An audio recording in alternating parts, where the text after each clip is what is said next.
எந்த பக்கம் வந்தாலும் நீங்க என் கூடாரம் தீயங்கி என்னை அணுகாது.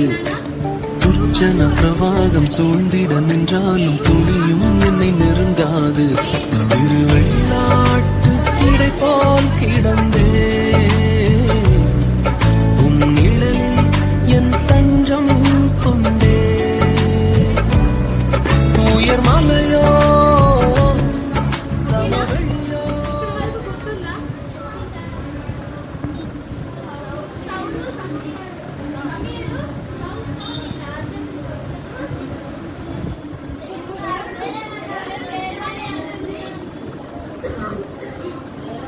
ఎవరిని చంపమంటే దాచుడు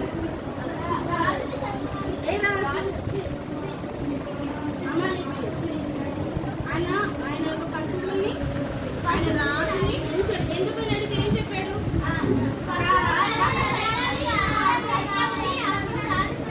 నేను వెళ్ళలేదన్నమాట క్లాస్. ఒక పిల్లలు విన్నారా? కానీ నువ్వేం చేస్తావు? నీ రాజ్యము ఇక్కడ ఏం చేసావు తెలుసా? సమయాలు చెప్పేసి వెళ్ళిపోతూ ఉంటే సౌలు అనే క్లాత్ని పట్టుకుని లాగుతూ ఉంటారు. లాగి లేదు అలా అలా జరగకూడదు, నా రాజ్యాన్ని అలాగ చేయకూడదు, అది అని చెప్పేసారంటే అక్కడ సమయాలు గారిది క్లాత్ అనేది చినిగిపోయి చిన్న ముక్కడి చేతిలో ఉండిపోతుంది.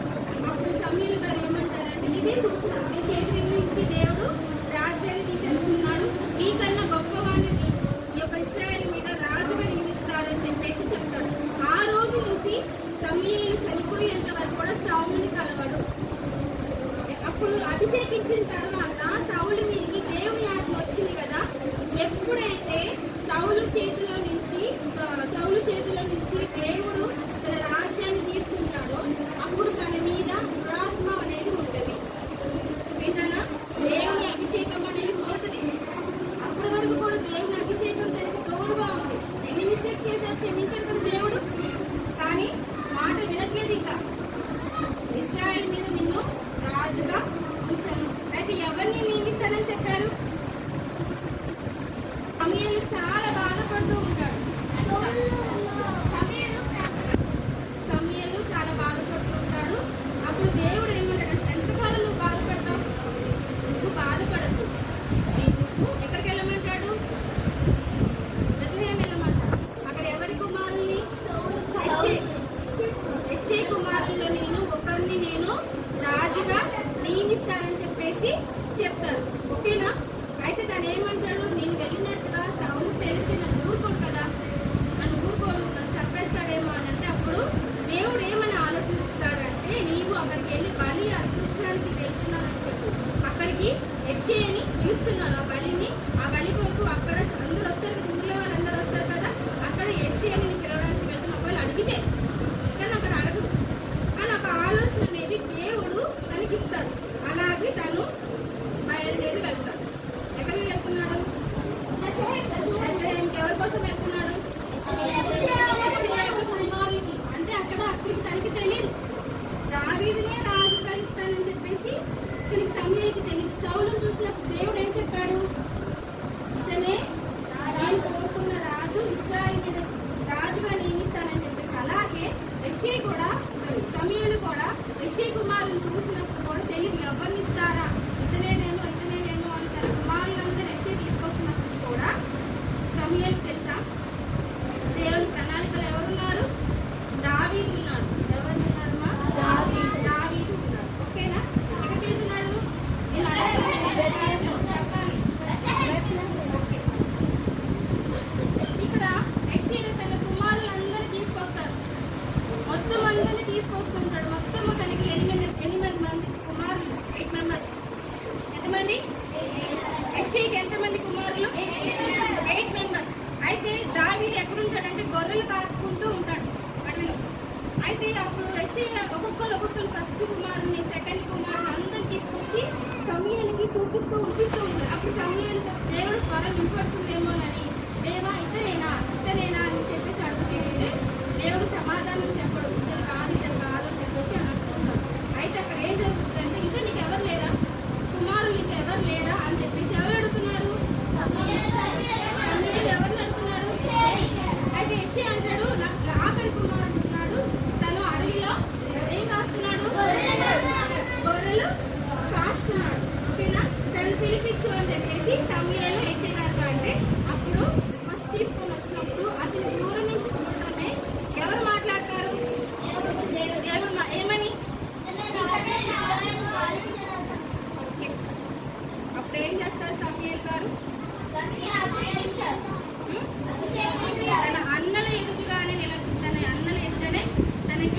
తైలము పోసి అభిషేకం ఇస్తారు. అప్పుడు దేవుని ఆత్మ అతనికి తోడుగా ఉంటుంది. ఓకేనా? ఇది నీ బైబిల్ చూసి చెప్పినా పిక్చర్స్ చూసి మీరు చెప్తున్నారా? మీరే మనం బైబిల్ ఓపెన్ చేయలేదు కదా, ఇంకా చేసామా? ఐడియా ఉందా? ఎవరు అభిషేకించారు ఇక్కడ? ఎవరిని? దావీదుని. ఎంతమంది తనకి అన్నలు? 7 members. తను లాస్ట్. ఏం చేస్తున్నారు ఈయన?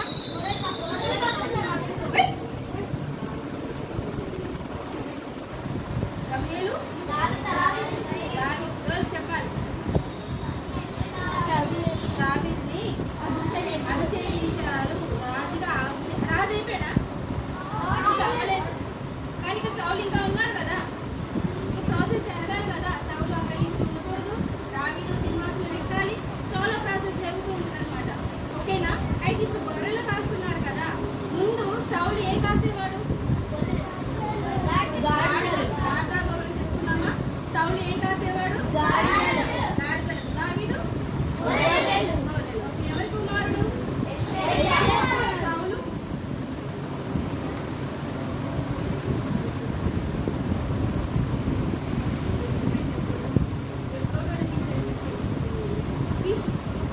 ఎవరు? ఓకేనా? ఇది కూడా అయిపోయింది. మళ్ళీ ఆత్మ పట్టి తనకి అసలు మనశ్శాంతి లేదు, నెమ్మది లేదు. అయితే ఇక్కడ ఏం జరిగిందంటే తన అన్నలు అంటారు, వీళ్ళు బెత్లెహేములో యెషీ కుమారుడు ఒకతను చక్కటి వీణ వాయిస్తూ ఉంటాడు, ఇన్స్ట్రుమెంట్ వాయిస్తూ ఉంటాడు. అతను చాలా చమత్కారంగా వాయిస్తూ ఉంటాడు.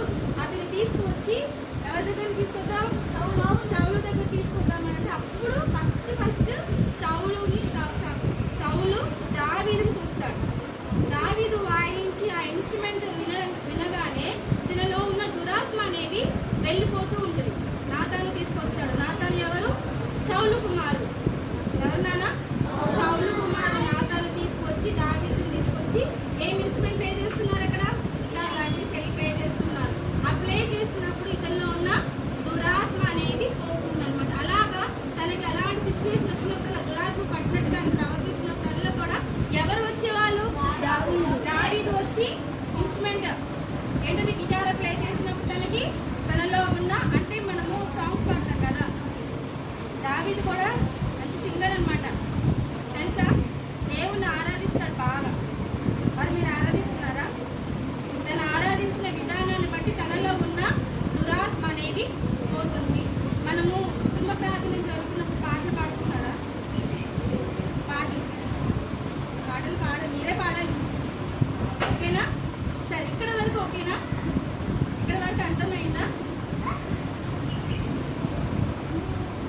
అయితే ఇక్కడ మనకి బైబిల్స్ ఒకసారి చూద్దాం. క్రికెట్ ఆడడానికి వస్తున్నారా? చెప్పట్లేదు మరి.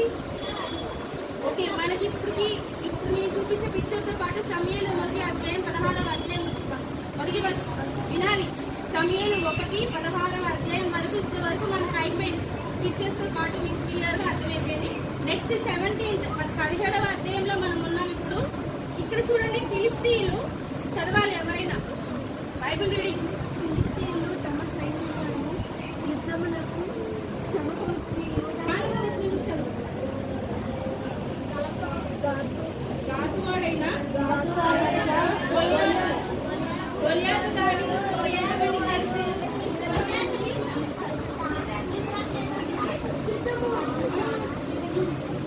దాని ముందు ఏం జరిగింది? అన్నలు అక్కడ సైన్యంలో ఉంటారు, వాళ్ళ అన్నయ్యలు సౌలు సైన్యంలో ఉంటారు. అయితే వాళ్ళకి నువ్వు కొంచెం ఫుడ్ తీసుకెళ్ళు, రొట్టెలు ద్రాక్షారసం తీసుకొని వెళ్ళు అని అంటే తను వెళ్తాడు. వాళ్ళ యుద్ధంలో ఏం జరుగుతుందో చూడటానికి వెళ్తాడు. ఏం తీసుకెళ్తున్నాడు? వాళ్ళ అన్నయ్యకి ఫుడ్ తీసుకెళ్తున్నాడు, రొట్టెని అన్ని తీసుకెళ్తున్నాడు. అయితే తీసుకెళ్తున్నప్పుడు అక్కడ చూస్తాడనమాట. ఏంటి ఇంత భయపడుతున్నారు? గొల్యాతు ఎంత ఉన్నాడు తెలుసా? అంటున్నాడు, అంతలావు అంత ఎత్తున్నాడు. ఆయన చూసి అందరు భయపడిపోతున్నారు. భయపడిపోతుంటే దావీదు అక్కడి నుంచి గమనిస్తూ ఎందుకు ఇలా భయపడుతున్నారని చెప్పేసి అన్నయ్య దగ్గరికి వెళ్ళి అంటాడు, నేను వెళ్ళి యుద్ధం చేస్తాను తనతో అని అంటే అన్నయ్య తిడతారనమాట. నువ్వు చిన్నపిల్లాడివి, నువ్వు అలా మాట్లాడకూడదు అని చెప్పేసి ఎవరు తింటారు? వాళ్ళ అన్నయ్యని ఆయనకి వెళ్ళిపో, నువ్వు తక్కువ చిన్న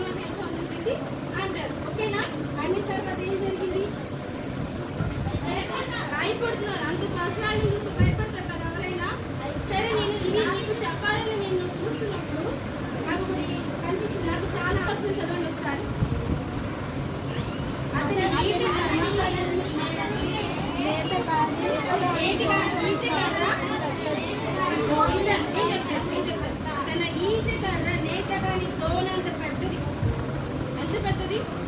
దోణం చూసారు ఎప్పుడైనా? చాలా పెద్దగా ఉంటుంది. ఈట కర్ర ఎంత పెద్దదిలానా? అంత పెద్దది. నెక్స్ట్ 600 తులముల ఇనుము ఎత్తు గలది ఈట కొన.